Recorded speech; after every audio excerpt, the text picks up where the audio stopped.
Pere Gascón es oncólogo, muchos de los aquí presentes lo conoceréis. Fue ex jefe de servicio del Hospital Clínico de Barcelona y fue también jefe del servicio de hematología del Hospital Cruces de Bilbao, de Vizcaya.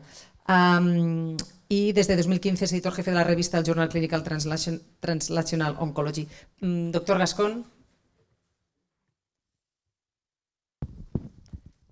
Recordad que para la próxima vez apuntad preguntas, las recogeremos y luego las leeremos al ponente. Gracias.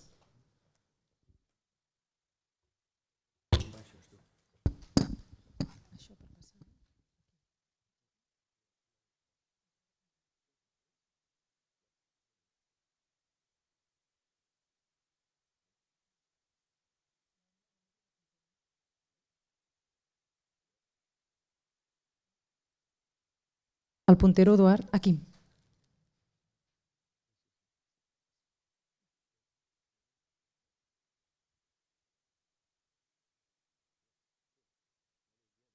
Ya está.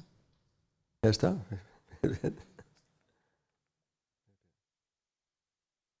Bueno, buenos días o buen día a tothom. Cuando Natalia Eres me preguntó si podía, que no se encuentra bien, tenía problemas familiares, si podía hacer la conferencia, pues me apunté enseguida, por dos razones. Una, porque es un tema que me interesa mucho y lo doy, pero en 15 minutos, 20 minutos. Ahora tengo mucho más tiempo. Y segundo, porque es importante la anécdota. Hace 4 años el periódico me hizo una entrevista porque hice un concierto benéfico para mi laboratorio en el clínico, en el Liceo. Vino Miguel Poveda con sus amigos, etcétera, etcétera. Entonces, la periodista quería hacer un reportaje corto para que la gente comprase entradas. Cuando empecé a hablar de mi investigación, dice, doctor, olvídese, me interesa más lo suyo.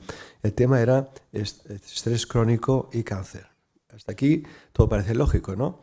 Apareció en el periódico un artículo muy largo, pero mis colegas, mis compañeros del servicio de oncología me destrozaron en las redes sociales, en Facebook. Yo no me entraba porque no soy de Facebook. A cabo de un mes o así me se queda y dice, oye, te están haciendo caldo. Te están diciendo que nos quedamos estupefactos cuando dimos los comentarios del doctor Gascón. El servicio de oncología clínico se desmarca completamente por no creer en esas teorías y esos comentarios. Los únicos que me felicitaron fueron los psicólogos del clínico.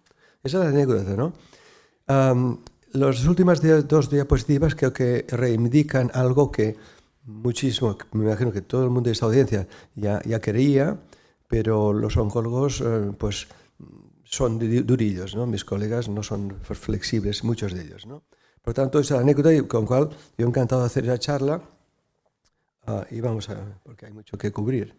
Vamos a ver si... Vale. Esto es el estrés crónico y cáncer, y esa diapositiva la he puesto para romper un poco el hielo, ¿no? Porque luego hay muchas diapositivas, aunque como hay muchos miembros del PNI aquí, me imagino que muchas de mis diapositivas sean muy familiares y me disculpo porque ya sean súper conocidas por todos los miembros del PNI que hay. Esto lo he hecho porque es importante. Me gusta la distinción en el inglés estrés y distrés, y lo hago en plan un poco cómico, ¿no? Picasso vivió 91 años, 92, fumaba, tomaba absenta, se estaba a las 3, 4, 5 de la madrugada pintando. Yo conozco un amigo mío que se murió hace muy poco. Cuando un pintor entra en la cosa, el éxtasis de pintar, el tiempo no cuenta, no duerme. Entonces, y además, aquí ya en plan broma, le juntamos aquí con las Mademoiselles de Aviñón o las Mademoiselles de París, y el señor estaba, diríamos, encantado de la vida, sin dormir, trabajando, etc. Es un estrés positivo. El que a mí me interesa es el distrés, y hablaré obviamente del distrés como una alteración, digamos, emocional, etcétera, etcétera, de que causa causas. Y en mi comentario, en la entrevista del periódico, era esto: estrés crónico como partícipe del proceso tumoral. Entonces, esto es interesante. El estrés más importante, en el que vemos realmente manifestaciones de aparición del cáncer, la leyenda urbana, y todos los oncólogos y médicos tenemos esa experiencia, que si tú preguntas a un enfermo con cáncer la primera vez qué le ha pasado en el último año y medio, 2 años, 2 años y medio, muchísimas veces Muchas veces hay un evento muy traumático, que puede ser un divorcio duro, con hijos por en medio, la muerte del esposo, la esposa, despido del trabajo. Tengo mucha gente, altos ejecutivos de empresas multinacionales que los despiden a los 55 años, 56 años, al año y medio, 2 años, tiene cáncer. La pérdida del negocio, de la ruina, etcétera, etcétera, ¿no? En Estados Unidos, por ejemplo, los psiquiatras consideran como un gran estrés el cambio de trabajo. Claro, aquí cambiamos de Barcelona, en Barcelona, ¿no? Valencia, o vamos a Valencia. Estados Unidos te vas de la costa este y te sale un trabajo fantástico en Georgia. Si habéis estado en Georgia o Alabama, pues pobrecito de la persona. Eso es un estrés inabordable, ¿no? Por tanto, es un estrés de cambio de cultura, de cambio de gente, de cambio de objetivos de la gente y digamos, de otra sociedad con nuevos jefes y nueva ciudad, nuevo domicilio, ¿no? Por tanto, hay muchos estresores en la vida que nos confirmarían lo de la leyenda urbana. Y en esos 40 minutos que tendré más o menos, pues intentaré dar aportes científicos de quizás esto es cierto. ¿Qué hay de cierto en eso? Vamos. Entonces, la literatura, hay ejemplos, eso se sabía ya en los años 70 y 80 en modelos animales. Hay los estresores, en ratones y ratas fundamentalmente, la placa caliente, sanadores de la caja. Y esto es importante. Hay mucha literatura, pero yo tengo uno que es publicado, que os enseñaré a continuación, que los animales, tú los tienes en la caja, una habitación, los sacas, a los ratones o ratas los sacas, 2 minutos, aquí aguantas el rabo, se quieren escapar, lo vuelves a ver en la caja, y en la otra habitación están los ratones o las ratas sin hacer nada. Les inyectas a ellos o E. coli, que es una bacteria en el abdomen, o células cancerosas. Los que han sido estresados, esto ya te digo, sacarles solo de la caja, esos mueren en pocas semanas, mientras que el que está tranquilo, que les ha inyectado o una infección o bien un tumor, estos viven muchísimas más semanas, el equivalente a años en humanos. Por tanto, fijaos que sacando de la caja y esos estros, el patrón día y noche, una habitación con ratones, la luz todo el día, 24 horas, en la otra 7 de la mañana se enciende, 7 de la noche se abre y se encierre. Este cambio de luz o no luz implica un estrés tremendo y también mueren mucho antes esos. Entonces hay cantidad de cosas, ¿no? Y luego os enseñaré un ejemplo de mi publicación, ¿no? Por lo tanto, con miles de ejemplos, los roedores estresados, no hacemos ni perros ni nada porque son mucho más caros y ocupan mucho espacio. Los ratones son fáciles porque tienes 1000 en una habitación, ¿no? Pero todos los experimentos, los ratones estresados mueren mucho más rápidamente por la infección o por el tumor. Esto es un poco lo mismo, estudios moleculares ya en los años 2000, había estudios epidemiológicos, se veía que un crecimiento y una progresión del tumor en aquellos enfermos que habían estado en una situación de estrés máximo, ansiedad, falta de adaptación al medio, etc., ¿no? Y con las referencias, hay miles de referencias sobre esto, pero no os voy a abordar y en esa audiencia me imagino que lo sabéis. Entonces, la mayoría de estudios se han hecho con el impacto, diríamos, del estrés con el tejido maligno y la inhibición de la respuesta del sistema inmunológico. Muy importante, y mi penúltima diapositiva es como una reivindicación de lo que les decía en mi entrevista, ¿no? Y luego, obviamente, se ha comentado un poco en el comerciante anterior, las citoquinas proinflamatorias, la interleuquina 6, por ejemplo, es un factor ya de inflamatorio y su presencia en sangre ya es un factor predictivo de mal prognosis en los enfermos con cáncer, porque implica que esta persona tiene su sistema inmunológico muy activado y la interleuquina 6 es un marcador. Para pasarte un poco a la clínica, hoy en día en los Estados Unidos, en los centros monográficos del cáncer, a todo enfermo, aparte del tubo de la sangre, se anemia, la hemograma, otro por la parte biológica del metabolismo, del azúcar, creatinina, etcétera, etcétera, se saca y otro de los tumores, marcadores tumorales, uno de los tubos es el perfil inflamatorio y otro es que se hacen ya estudios, cultivo de las heces. no tengo tiempo, pero la probiótica es una gran revolución que empezó ya en Estados Unidos hace como 15 años. Yo, en los congresos que iba de investigación oncológica ya se hablaba de probiótica. Ha tardado como 10, 15 años a pasar a la clínica en Estados Unidos. Y aquí empieza, pero a nivel, diríamos, de organismos o hospitales universitarios, realmente quizás las infecciosas y pulmonares son los que utilizan los probióticos. Es un poco lo mismo, la respuesta se ha hablado antes, el fight o flight. Es decir, el hombre de la caverna veía al oso, o te enfrentas al oso, luchas, o te escapas volando, por si acaso, ¿no? Por tanto, y en esos procesos de estrés, de un susto, de un accidente, mil cosas, hablaremos al final de la charla, se liberan pues citoquinas proinflamatorias. La inflamación diríamos, es un proceso que acelera el crecimiento del cáncer. El ser humano no entiende, sabe la inflamación y tiene respuesta a la inflamación haciendo producir glóbulos blancos de todo tipo en la médula ósea, pero no entiende si esta inflamación es debido a una cirugía, a una infección o un tumor. Es inflamación y responde como tanto. Por tanto, como hay inflamación, la médula ósea envía glóbulos blancos al lugar de la inflamación, más progresión del tumor. Y como ya se ha comentado anteriormente, hay células del sistema inmunológico, fundamentalmente de los macrófagos, el M1 y el M2, que con la inflamación se cambian de chaqueta y en lugar de ayudar al sistema del huésped, se pone al lado del tumor.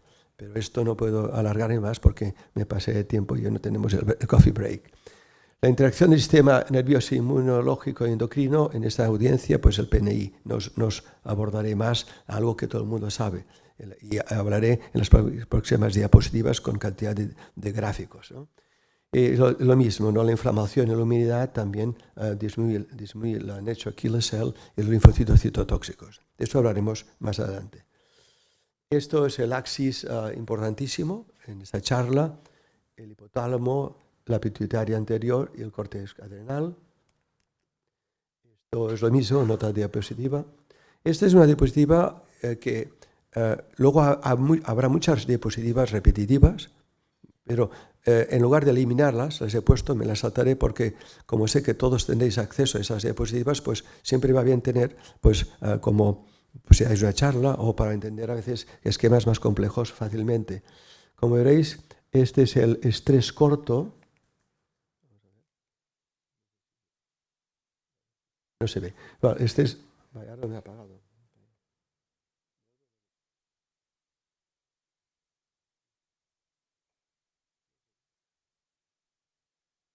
¿Podéis...? El estrés corto, ¿entendéis? Es mediado, ya lo veis aquí, no me voy a entender porque si no se me pasa el tiempo. El interesante es el largo, ¿no? Es la hipófisis, la neurohipófisis, la adrenal, y podéis ver aquí pues, lo que causa, diríamos, esos neurotransmisores liberados por la neurohipófisis y también por la adrenalina, no adrenalina, liberados por el córtex y médula, sobre todo el córtex. El corto es la médula adrenal, el largo es el córtex. Y estos neurotransmisores o catecolaminas, etcétera, son importantísimos, nos darán pues, la taquicardia, la sudoración, etcétera, etcétera, ¿no? Y todo está escrito aquí, no me quiero entender porque esas diapositivas tenéis vosotros. Y esto se va a repetir a lo largo de mi charla. Esto, la literatura... Hay miles de trabajos en esto, epidemiológicos, más biológicos, etcétera, etcétera. Pero que es muy difícil, excepto en la última diapositiva, penúltima, muy difícil en el ser humano, ¿entendéis? Ver el estrés, porque el estrés, como dijimos, el estrés, ¿cuándo empieza el estrés? Es muy difícil de controlarlo por el método científico. Es por asociación, fundamentalmente, que hemos llegado a la conclusión y por los miles de experimentos en animales que nos comprueban realmente que son citoquinas, el sistema inmunológico que contribuye a la proliferación del cáncer. Pues aquí tenéis títulos, no los voy a leer, ¿entendéis? Eso lo hice para esta charla, ¿entendéis? Todos son, algunos son muy recientes, otros clásicos de hace 10, 15 años. En todos ellos implica, el título es el estrés crónico, estrés y cáncer. El problema de los autores de esos trabajos es encontrar un título que no sea un plagio, porque la palabra estrés se repite en todos y cáncer en todos. Por lo tanto, hay que hacer virguerías, ¿no?, para no ser un plagio del título, ¿eh?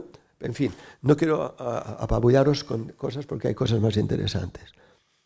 Esto, el estrés crónico, más o menos, ya os he dicho, influye el eje hipotálamo, hipófisis adrenal.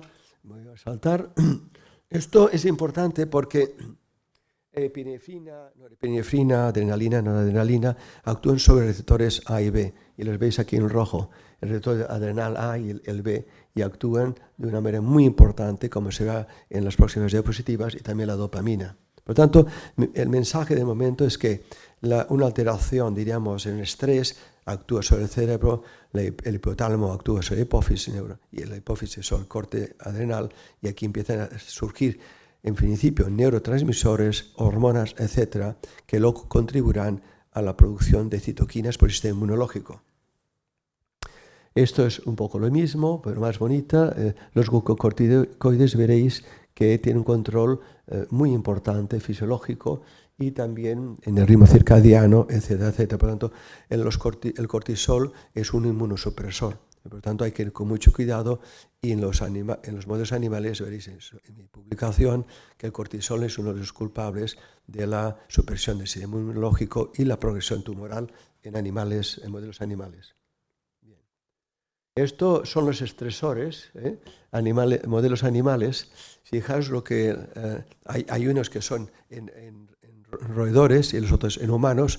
La cantidad de modelos humanos y animales para poder llegar a las conclusiones de que realmente el estrés crónico sí que es un participante muy importante y con sus mediadores para la progresión e inicio tumoral. Claro, creo que hubo gente que me malinterpretó. El estrés por estrés no causa el cáncer. El cáncer, desde que uno toma el primer pitillo hasta que toma el cáncer, son 20 años. ¿De acuerdo?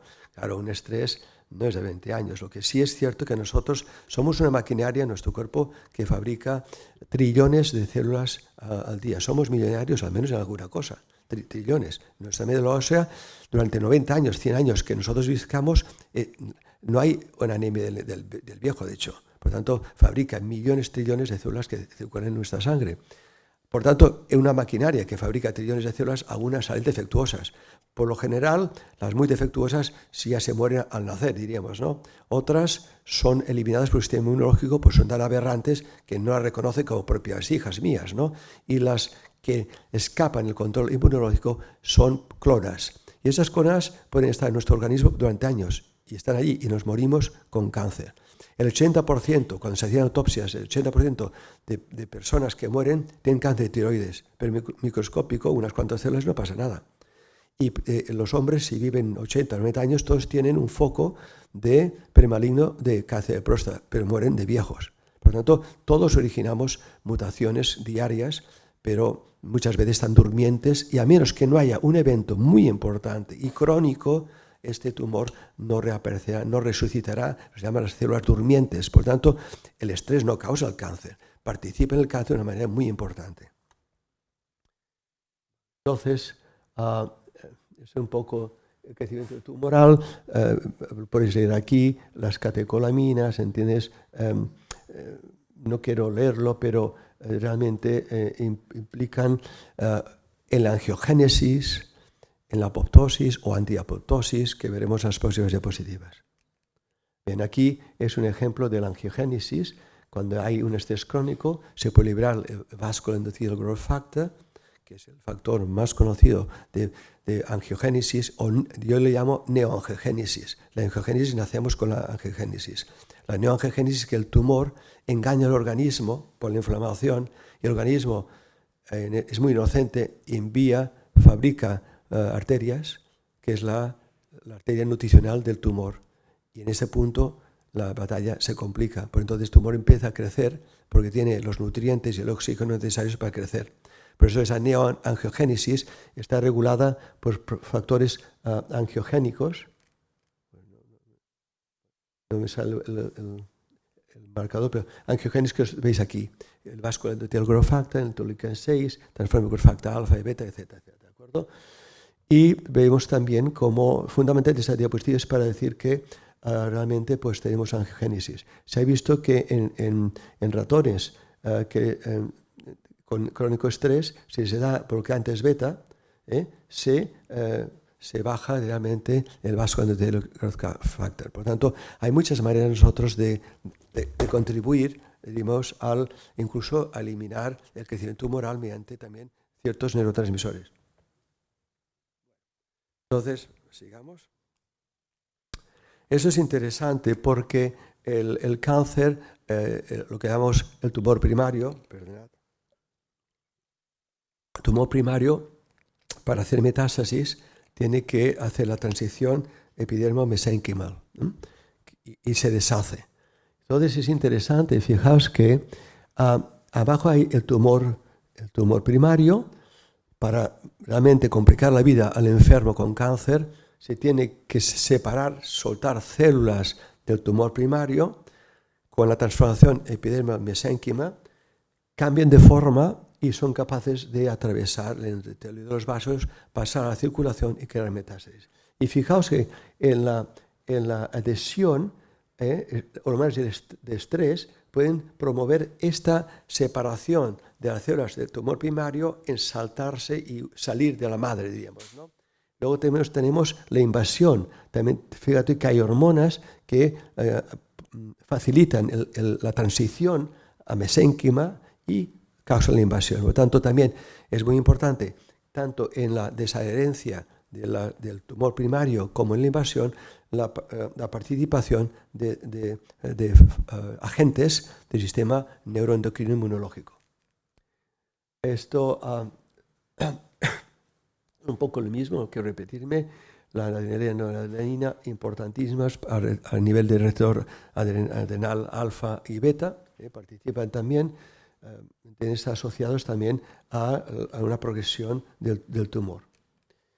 Esto es interesante porque los glucocorticoides, como inmunosupresores, pues yo me acuerdo que tuve un médico que me viene a mí con parecía cáncer de pulmón bilateral, con un fallo casi respiratorio, y nos viene al clínico, y yo me siento con él, miro, vino para hacer el diagnóstico rápido de cáncer, pero que ya olía cáncer, un fumador, etcétera, pero médico. Y le miro sus análisis y digo, usted me perdonará, pero usted o tiene SIDA o está tomando corticoides. Y eso dice, se quedó así de... No me dijo, ¿y cómo lo sabe usted esto? Porque sus linfocitos están al 4%. Entonces el señor hizo algo que no se debe hacer. Me dijo que hacía como 3 años que tomaba cortisona porque se encontraba muy cansado y tenía que trabajar, y decía que el cansancio, todos nosotros hacemos excusas cuando estamos cansados, etcétera, que he dormido poco, que tenía un día muy fuerte, etcétera, y tomaba la prednisona para que diese un chute. Pues llevaba 2 años o 3 tomando prednisona, y claro, su sistema inmunológico estaba por los suelos, sus linfocitos estaban por los suelos, porque los corticoides son linfotóxicos. Y por tanto ese señor, su cáncer, le hicimos la diagnosis y se nos murió a las 2 semanas, ¿no? Es un ejemplo para ver la función inmunosupresora de los corticoides. Y que nos bajan las células natural killer cell. Las natural killer cells son las células naturales que están un 1% en nuestro organismo. Y yo me formé en una parte de mi vida con los que descubrieron las natural killer cells. Y en una época de mi vida yo separaba las natural killer cells manualmente, ¿entiendes? Y fui un experto por 2 años de las natural killer cells. Por lo tanto, es una célula un poco amiga para mí. Vamos a pasar.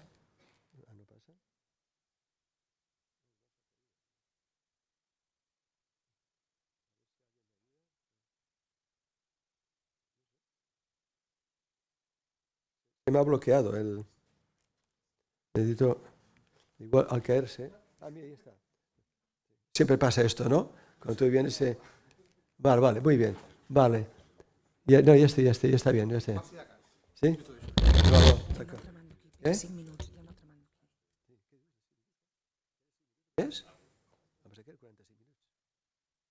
Bueno, pues tengo que ir rápido. Sí. Vale. Tengo poco tiempo. Bien, este es mi trabajo. Voy a ir muy rápido. Mensaje. pusimos en células cancerosas, esto es la mama. Es decir, veis que hay como 8 o 9 conductos galactóferos, la parte del lóbulo y del conducto. Importante en el experimento que os enseñaré es que el conducto normal, la leche pasa por el centro, ese es el in situ, cáncer in situ, y ese es el invasivo, ¿de acuerdo? Por tanto, lo que nosotros tenemos que prevenir es que se inicie el in situ. Hay gente que vive años y años con un in situ, no pasa nada, pero posiblemente con estrés pasa de invasivo, de in situ a invasivo. Bien, esto lo veis claramente aquí. El cáncer empieza por dentro del ducto y rompe y invade los tejidos, ¿no? Bueno, esto voy a ir rápido. Siento mucho. Los corticoides, favorable y no favorable. Los corticoides afectan, esta es la famosa, diríamos, diapositiva que todos los oncólogos utilizamos muchas veces, afecta a todos los aspectos del cáncer, básicamente. Esto también, los corticoides llegan al cáncer de mama. Tengo que ir rápido, porque me pensaba que tenía más tiempo. Esto es lo que yo os decía, el experimento que os enseñé ahora. Pongo el ratón aquí dentro, ¿entendéis? Lo pongo, hago agujeros aquí para que respire y los bigotitos salen por aquí. Hago un agujero aquí y la cola sale por aquí. Lo tengo 2 horas cada día por 3 semanas y veréis lo que pasa con el ratón. Se pierde la apoptosis. Nos he enseñado que en el conducto galactófero de la mujer, la parte de fuera son las células mioepiteliales. Mioepiteliales porque son las que con la oxitocina van como una serpiente promoviendo la circulación de la leche materna al pezón. Esas células recubren, digamos, las células del interior del tubo galactófero. Cuando hay estrés, y es el resumen de mi trabajo, la célula mioepitelial muere por apoptosis, por cortisol, y entonces se produce en ratones la invasión del cáncer in situ al cáncer invasivo. Este es el resumen, porque ahora tendré que ir rápido. Por lo tanto, crea el estrés, el cortisol crea apoptosis en las células del mioepitelial del tubo y hace como agujeros, entonces las células cancerosas se escapan, ya tenemos la invasión. Prueba de que el estrés, el cortisol, son capaces de hacer como agujeros, romper la membrana que protege el tubo galactófero y hace que las células invadan. Vamos a ver esto para que veáis, no lo veo muy bien, pero veis sin cortisol, esos son en in vitro, las células cancerosas hacen una especie como de esfera, una esfera, reproduciendo el conducto galactófero, las vemos perfectamente redonditas, cuando damos cortisol se rompe. Esto es normal y el cortisol se rompe. Y tengo diapositivas más bonitas, voy a ir rápido. Ese es el ratón. Fijaos lo que ocurre cuando a un ratón le inyectamos, en ese caso es el trabajo de una bióloga vasca, que es su tesis doctoral, inyectamos células cancerosas en el abdomen, perdón, en este caso células cancerosas de mama, en la glándula mamaria de estos ratones. Dejamos pasar un tiempo y en este día, veis la flecha, es cuando hacemos el estrés. 2 horas diarias, de lunes a viernes, respetamos el fin de semana, 3 semanas, y veis lo que ocurre a esos ratones. Pues ves, se libera cortisol por las nubes. Entra apoptosis, es el crecimiento del tumor, mucho más, y a un cambio, fijaos, de la arquitectura del tumor, en el control, ya fijaos en la alteración tremenda y apoptosis a la derecha. Fijaos el control y con cortisol los grandes cambios que se producen, ¿no? Por tanto, son cambios anatómicos, objetivos y fotografiados. Pues no hay duda, el efecto de estrés modelado, un modelo aprobado, la liberación de citosol con otras citoquinas proinflamatorias, que también las estudiamos, pero la que sube más es el cortisol, y los efectos anatómicos de destrucción del parénquima, digamos, mamario, y el crecimiento del tumor ya invasivo. Bien, entonces ya la apoptosis, fijaos, apoptosis en las células mioepiteliales, que hacen como agujeros y se escapan las células. Eso está publicado, ¿entendéis? Y esto creo que se ve muy bien aquí, normal en cortisol. El cortisol, veis ya un agujero, las células en verde que se escapan. Por lo tanto, aquí voy a parar y la destrucción del tejido, digamos, mamario. Ahora paso a la parte más facilona, diríamos, más de ser humano, ¿de acuerdo? Y vamos a acabar. Ahora voy a hablar en contexto del ser humano, en un ambiente social, en un ambiente también del microambiente fisiológico del organismo, en el cuerpo humano y el microambiente tumoral y tumoral. Cosas que nos ocurren en la sociedad pueden llegar al tumor o al medio ambiente tumoral y afectar, digamos, ese tumor en su proliferación. El AIS del cerebro, esto es interesante. Esto, estoy acabando ya, pero esta es una de las cosas reivindicativas para mí muy importante. Cuestiones del destino, a mí me gusta mucho ya, quería ser neurólogo cuando era estudiante, ya que hematólogo y oncólogo. Las cosas varían, ¿no? Pero tuve la gran suerte que en New Jersey la gente de al lado mío eran 2 psiquiatras. El jefe de psiquiatría, Steven Schleifer, que se murió muy joven, de unos 60 años, y su bioquímico, biólogo, Stephen Keller. Los dos se habían formado con el doctor Cohen en Mount Sinai, que crearon la psicooncología. Por lo tanto, yo estuve trabajando al lado con 2 psiquiatras. Los psiquiatras no son de mi cuerda, no son mis actores preferidos en medicina, y todos mis amigos eran psiquiatras cuando yo estaba en medicina. Entonces, ellos eran biólogos psiquiatras, y hicieron lo siguiente. En Mount Sinai iban a intensivos, sobre todo intensivos, y miraban qué enfermos estaban muy críticos, que posiblemente tienen un 50% de vivir o morir. Y hablaban con los familiares, y para hacer un experimento muy sencillo. Les hicieron las pruebas cutáneas, y tenían, obviamente, pues reacción, muy pobre, pero reacción. El polio, sarampión, la tuberculosis, las pruebas que se hacen en la piel. Cuando pasaba el evento y se moría el sujeto, el familiar, repetían las mismas pruebas, me imagino que en casa, los iban a visitar en casa y repetían las mismas pruebas, con la misma dosis, cosa que está totalmente contraindicado, porque puedes ocasionar, por la respuesta inmunológica es tan brutal, a las semanas, 2 semanas, que puedes hacer úlceras. Pues bien, todos ellos, 100%, eran enérgicos. Así que el estrés crónico les había eliminado la respuesta celular, importantísimo, porque la respuesta celular depende de los linfocitos T de timo. Y si esta está abolida, estado de anergia, los linfocitos T son los que nos defienden contra los virus y contra los tumores. Imaginaos una persona que está bajo un estrés crónico, y es un estrés crónico de 1 mes o 2 meses, se les muere el paciente y se vuelven enérgicos. Para mí esto es definitivo, porque es un modelo bien estudiado, bien matizado, de un ser humano bajo una presión extrema de la pérdida o no de un familiar próximo, y después de la muerte, enérgicos. Linfocitos T totalmente aniquilados, con lo cual el tumor tiene tiempo, en 1 año, año y medio o 2, de visualizarse clínicamente. La clona ya estaba. ¿De acuerdo? Vale.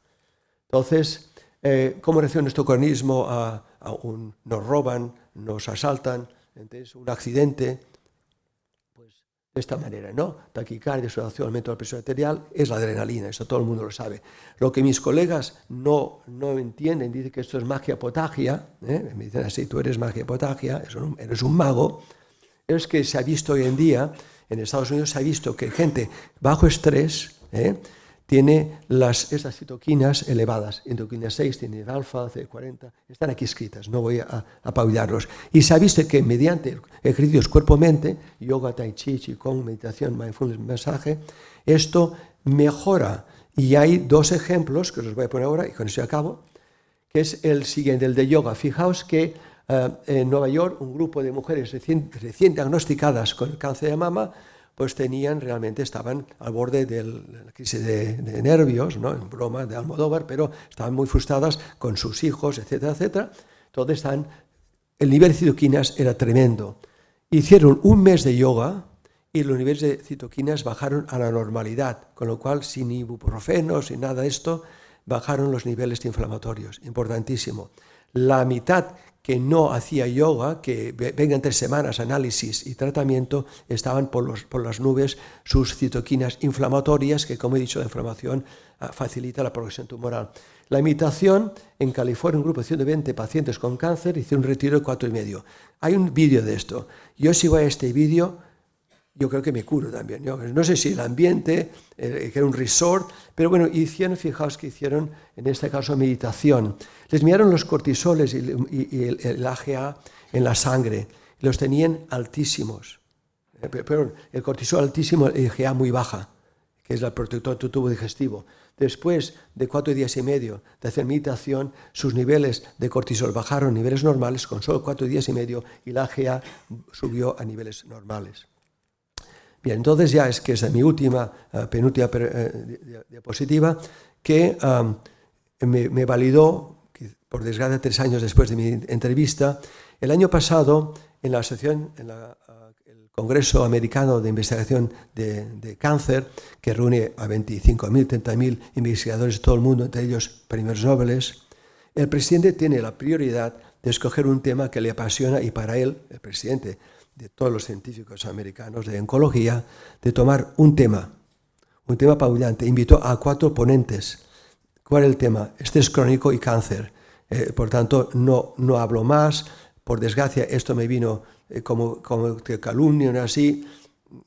La mancha, la nube la tengo encima, hago magia potagia, pero esto creo que me reivindicó. Lo pasa que me llegó un poco tarde para mis colegas de mi hospital, ¿no? Y creo que ya con esto pues ya acabo más diciendo, en plan clínico, que existe una abundancia tremenda científica en modelos animales y últimamente también en personas, porque tenemos ahora el poder de los análisis de citoquinas inflamatorias, de genes que no he hablado aquí, genes que por epigenética se expresan o no se expresan. El estrés crónico induce un estado de inmunodepresión y los centros de Estados Unidos ya el estrés crónico y la inflamación es parte de su workup inicial en las emisiones de enfermos. Gracias.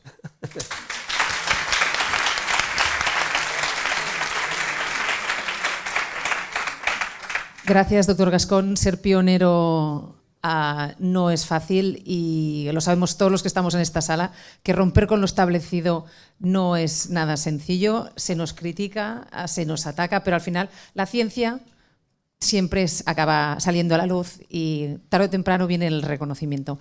¿Tenéis alguna pregunta para el doctor Gascón? ¿Sí? Mar.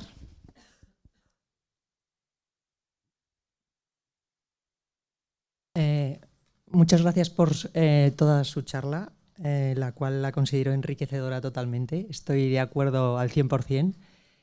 Y quería comentarle, porque lo veo habitualmente en la práctica diaria a día de hoy, si considera que es apropiado el proceder a operar quirúrgicamente de forma preventiva órganos porque los genes expresen que hay una posibilidad, ¿no?, de probabilidad superior a la población de desarrollar un cáncer. Dado que yo pienso que todo el mundo está generando cáncer de forma continua, con células como usted ha dicho, y que los genes, como también usted bien ha dicho, se expresan, se silencian, se mutan. Entonces pienso que es el estrés lo que hace debutar esto y a la gente extirparle órganos gratuitamente en base a un estudio genético me parece un poquito aberrante incluso, ¿no? Sí, es una pregunta del millón. Es el efecto Jolie. Cuando Jolie se sacó los 2 pechos, pues tuvimos una cadena, sobre todo en Estados Unidos. Las mujeres se querían sacar los pechos. La americana es muy más impulsiva, ¿entiendes? La americana, por 1 o 2% de posibilidades de cáncer, prefiere tomar quimioterapia. La latina no, pero la americana sí. Tengo muchos casos. Tu pregunta es compleja. Me refiero que te refieres al BRCA1, BRCA2, la cáncer hereditario de mama, que aconsejan, pues, si tienes BRCA1, pues sacarte las mamas, las 2, y en menos de 10 años sacarte los ovarios, porque es la transición. El ovario normalmente viene después del cáncer de mama. Esto es muy, a ver si me entiendes, a mí me parece un poco disparatado. Recientemente me ha venido una mujer que tiene una cáncer hereditario, pero el POLM es algo que hay poca literatura, pero como es hereditario, le han aconsejado médico de Barcelona a sacarse las mamas. Yo estuve horrorizado, primero porque con el BRCA1 o BRCA2 hay mucha literatura, y entonces es una adicción mucho de la mujer. Pero porque sea un gen que promueve el cáncer, sacarse 2 mamas y después irían por los ovarios, estás destrozando la vida de una persona, porque esas son personas muy jóvenes. Entonces habría que hacer estudios modificando los hábitos nutritivos y de estrés de esa persona para disminuir, digamos, las posibilidades de un cáncer y hacerse seguimiento, diríamos, por PETs o por TACs, ¿entiendes? El problema es el siguiente. Hay poco personal sanitario en los hospitales en cáncer. Todo esto cuesta dinero. Por lo tanto, si tú dices, doctor, yo quiero que me haga un TAC pues, cada 4 meses, te dirá que no. A usted le toca cada medio año, por ejemplo, ¿no?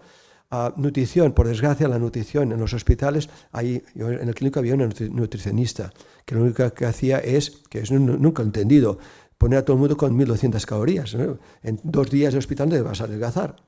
Y trataba fundamentalmente de los diabéticos, ¿eh? Pero no hay una especialización, al menos en España, en los hospitales de nutricionistas dedicadas al cáncer, y eso es un fallo. Por lo tanto, tu pregunta, llega un momento que según la edad de la persona, según la historia clínica de su familia, es una decisión muy personal, pero sacar el tumor porque sí, a mí me cuesta mucho recomendarle, ¿entiendes? Es una decisión muy personal, influye mucho en la edad de la persona.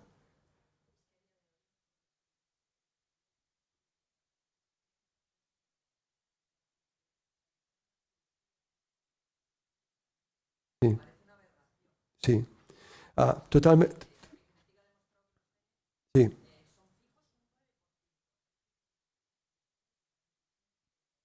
No, una cosa, yo soy muy amigo de Manel Estellé, muy amigo de él, que es uno de los pioneros de la epigenética.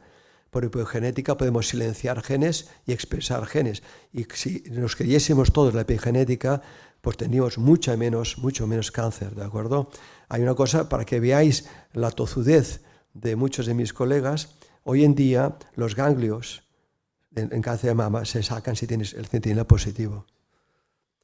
El Giuliano en el MD Anderson, no italiano, pero es americano, en el MD Anderson, cirujano de mama, lleva como 8 años publicado en el New England Journal of Medicine que hasta 2 ganglios no hace falta sacar todos los ganglios. Yo tengo mi hermana con cáncer de mama y tengo enfermas con el linfedema, etcétera, etcétera. Pero la rutina es mala consejera. Y una cosa que está incluso publicado, ¿entiendes? Sacar todos los ganglios o no si tienes 2, pues la gente sí que saca todos los ganglios con una gran morbilidad por parte de la mujer. A mi hermana era quiropractor, le sacaron los ganglios cuando yo sabía estos resultados. Pero claro, soy el hermano, no le voy a decir, no lo hagas porque no había ningún cirujano que no le sacase los ganglios. Y era yo contra el cirujano. Y el cirujano dice, pues que lo haga tu hermano. Mi hermana, pues, es quiropractor y le tocó la mano derecha. Con lo cual, imagínate, pues, cómo pues, hacía lo que podía, masajes, ¿entiendes? ¿No? Le destrozaron un poco su carrera, ¿no? Eso es lo que voy viendo, discapacidad para toda la vida posterior a estos tratamientos tan agresivos. Sí, sí.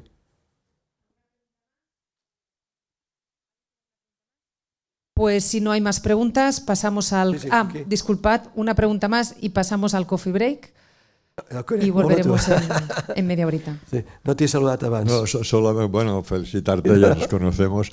No, solamente sí que la inflamación, la reacción inflamatoria depende mucho de la genética de cada persona. Sí, sí. Por tanto, hemos visto que la interleuquina 6 es proinflamatoria, el tumor necrosis factor es inflamatorio, la interleuquina 10 es antiinflamatoria. Todas estas interleuquinas están en función de un gen que las codifica y las sintetiza. Por tanto, genéticamente podemos tener polimorfismos normal o más rápidos, más sensibles, o sea que al mismo estímulo genéticamente podemos sintetizar cantidades diferentes de las interleuquinas. Por tanto, con un estudio genético podemos un poco no prever ni predecir más bien la reacción inflamatoria que tendrá una persona al mismo estímulo estresante. Sí, sí. Pues también el estrés engorda. También cuando vean un paciente que engorda, haya un night eating síndrome. Es la ansiedad. Es la El estrés. Y después también que un indicador un poco del estrés agudo, que es bueno preparar unos exámenes, etcétera, o crónico, es que en la fase inicial de la síntesis de cortisol, la suprarrenal sintetizan dihidroepiandrosterona. El cortisol es anabólico, la dihidroepiandrosterona, perdón, el cortisol es catabólico, la dihidroepiandrosterona anabólica, y se compensan. Pero con el crónico llega un momento que hay una depleción de la síntesis de DEA, entonces predomina el cortisol, es que cuando hay la persona se derrumba.